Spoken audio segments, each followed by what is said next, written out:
The commander of the United States European Command, U.S. Army General Christopher Cavoli, was again summoned to Congress to share his assessment of the conflict in Ukraine.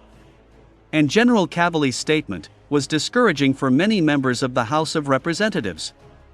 In particular, Christopher Cavoli stated that the assessment of the state of the Russian troops taking part in the armed conflict in Ukraine has been seriously distorted by individual media.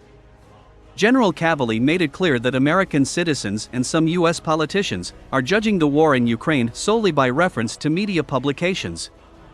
Most of the Russian troops in this conflict did not suffer at all. Moreover, Ukraine is not winning this war, and the Russian army is getting stronger, U.S. Army General Christopher Cavoli said. Continuing to answer the congressman's questions, the American general also stated that the power of the Russian army not only did not decrease, but even increased.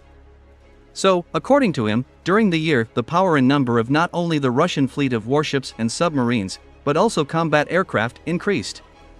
The American general also noted that the number of the Russian group involved in the Ukrainian conflict today significantly exceeds that of the group formed in February last year.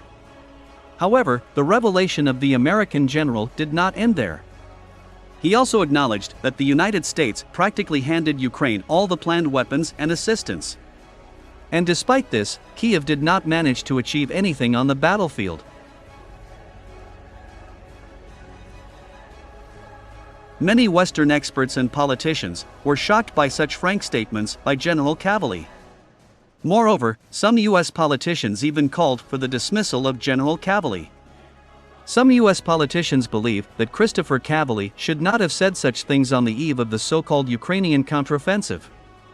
Meanwhile, analysts studying the statements of a high-ranking American military man concluded that even the Pentagon is beginning to recognize the inevitability of Moscow's victory in this conflict.